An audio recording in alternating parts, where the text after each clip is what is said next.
Huawei really is a master in setting up new records. This time it's the Ascent P2 and it shall be the fastest smartphone of the world. This is how it's looking like, and it's fastest because of, let me see like this one, okay, here we go, because of wireless LAN up to 520 megabit per second, and because of LTE Cat 4, that new standard with up to 150 megabit per second. And as you might see, this is just a new UI, and especially you can use it with a glove, as you can see with us, because we're in Barcelona and it's warm, so I don't have gloves with me, but as you can imagine, this will work in the winter too. The new things, especially because of the design, it's very slim. It's 8.4 millimeters thin, and as you might remember from the first P1, this is what they call the infinity display that's moving around, but there's no display on this. Is just the surface that's looking like as if it's going over there. And as you see over here, the home screen has changed a little. Or what means a little? It changed a lot, because not of those animation, it's because of you don't have a menu with your apps anymore. As you see down here, there's no icon for that, just for the normal settings as you know it by Android. By the way, this is Android 4.1.2. And the special new thing with this emotion UI, how Huawei is calling it, is this one over here.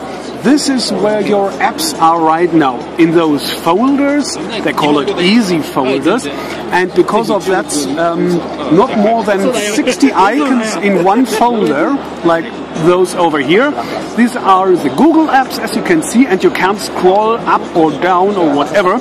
It's just one folder, maximum 16 icons, and so that's why you have more folders on that home screen over here. These for management and these for tools. Well, tools. This touch screen doesn't like me, as it seems, but that might be because it's very cold over here. My fingers are a little bit too cold for that. I don't know.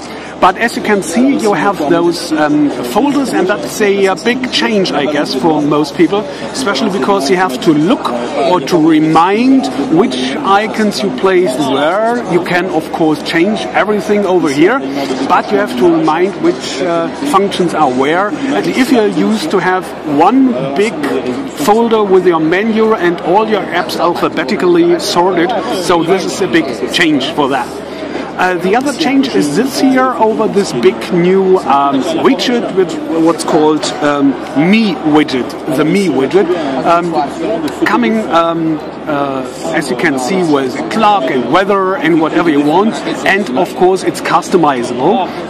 This is like over here, you can put whatever you want into this and change everything, so you have more information with your first look over here.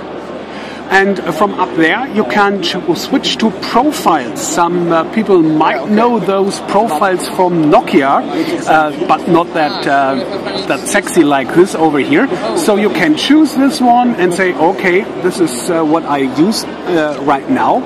In those, let me go to those profiles, because these are not only you can have more audio settings than this one that just Android is giving you over here. And the other thing I wanted to show are these themes. Come on. Okay, here we go.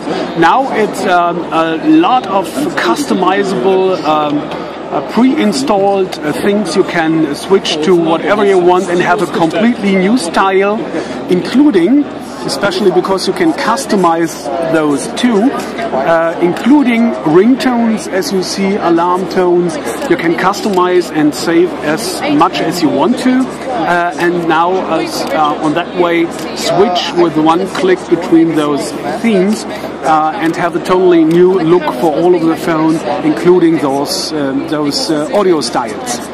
Yeah, the other thing is that it's a 13 megapixels camera over here, doing video in full HD with HDR and everything you want to, and the battery that's inside shall have 2,420 milliampere hours, so it seems to be a really big battery for a 4.7-inch screen.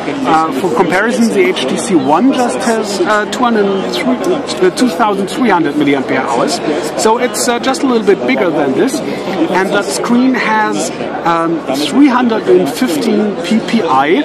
And I hope you can see, because we are, as you can see here, we are on the free area here in Barcelona, and luckily it's sunny, and as you can see we have those reflections like always, but I hope you can see, or believe me, that the viewing angle, regardless of those sparkling over here, the viewing angle is really great, and it's really brilliant and sharp, good to look on the screen, but nevertheless, like on all smartphones, you have that problem with this mirrors. Okay, that's I hope enough for the first impression of the Huawei Ascend P2, and it will come globally in Q2 this year for €399 without any contract.